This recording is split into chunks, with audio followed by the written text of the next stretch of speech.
Waititi. Sorry, so quick. Does he stand by all his government statements and actions? Prime Minister. Sorry. Yes, and especially this government's action to abolish the broken lending regulations associated with the CCCFA. We know that those regulations have been an absolute nightmare for Kiwis, having to explain to their bank why they've subscribed to Netflix or justifying how much money they're spending on cat food. So our government is serious about getting rid of the jungle of red tape. So good news from today, 11 pages have been shredded in regulations around the CCCFA. It means people will get access to liquidity and will also protect on predatory lending. Does he agree with the Minister for Regulation that the government's job is to protect property rights? The government's job is definitely to protect property rights, and it is also to make sure we improve outcomes for Māori, non-Māori and every New Zealander. Does he agree that Article 2 of the Tiriti o Waitangi guarantees Māori full, exclusive and undisturbed possessions of their lands, estates, forests, forestries and other properties, so long as they wish to retain them? Yes.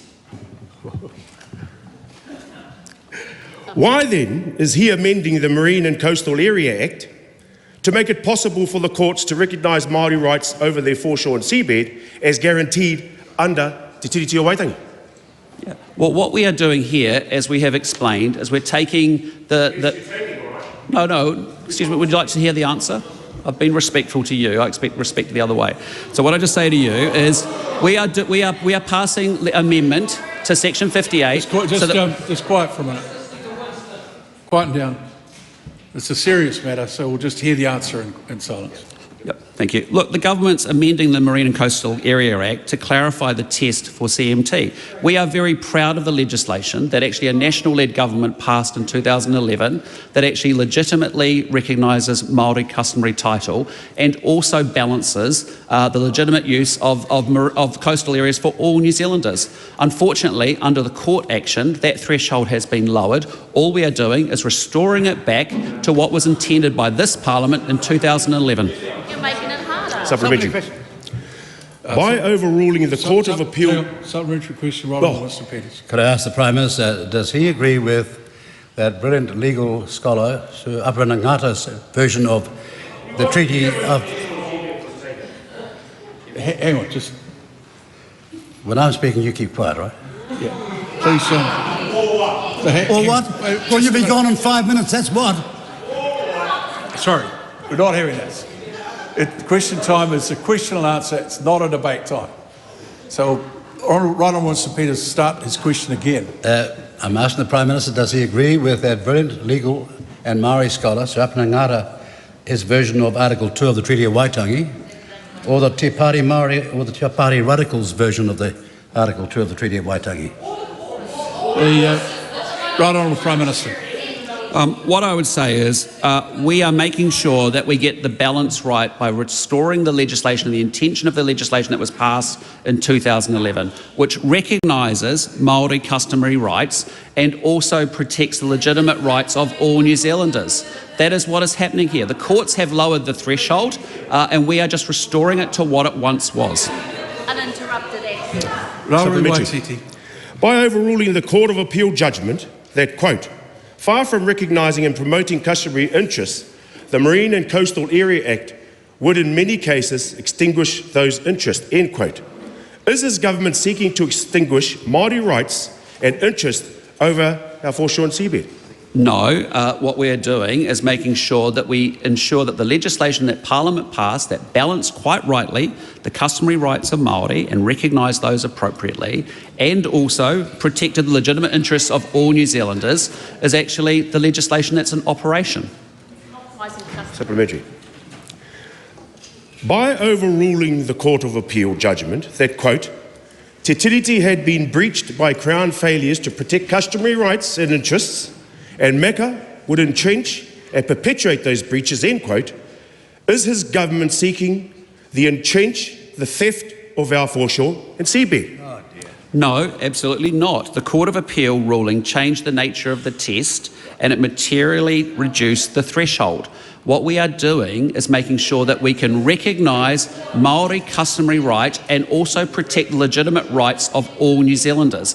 This legislation, as it was in 2011, I would be very proud of, because it was a national-led government that put it in place, and it struck a balance, and we should be proud about it. We're just taking it back to that interpretation. Supplementary. If no one owns the foreshore and seabed, what gives the government the right to consent to and profit from coastal marine farm, seabed mining and deep-sea oil drilling?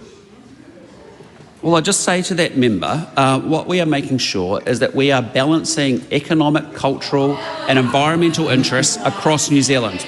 We know that we need to grow our economy. We know that we need to build more renewable electricity and energy, and that's why we're wanting to pass fast-track legislation. I'd love you to support it. Supplementary. Yep. Is he afraid that iwi and hapu holding customary title over the foreshore and seabed would be a barrier to his government's seabed mining and oil drilling agenda? Again, I'll just say to the member, those that have already settled under the current legislation, their rights are protected. But going forward, we are rebalancing and going back to the original intention of Parliament with the original Act. It recognises customary title for Māori, and it also protects the legitimate interests of all New Zealanders. Darlene Tana. Darlene Tana. Mr. Speaker, what is his response to the more than 150 signatories of the open letter by Action Station Aotearoa to, quote, stop the Treaty Principles Bill and ensure it is withdrawn prior to the Select Committee process, end quote? Well, I think there has been a lot of misunderstandings. Let me be clear, we are not touching the treaty. The government has no plans, has never had any plans to rewrite the Treaty of Waitangi. We're going to continue to honour the treaty and honour all treaty settlements. Darlene Tana. What does he say to the statement in the open letter by Action Station Aotearoa that the proposed Treaty Principles Bill, quote, misrepresents the collective guarantee of Māori tino rangatiratanga into something it is not and never could be, by erasing the inherent rights that Te Tiriti affirms and protects, end quote. Well, as I've said to the member, I don't know how to be any clearer. We're not touching the Treaty of Waitangi. We respect and honour it, and that's what we'll continue to do. Honourable Chris Bishop. Is the Prime Minister surprised that Te Pati Māori now appears to be arguing for a radically different position from that advanced through the Marine and Coastal Area Act in 2011, which they had a hand in devising and passing? Well, he may be surprised, but it's not something he's got responsibility for.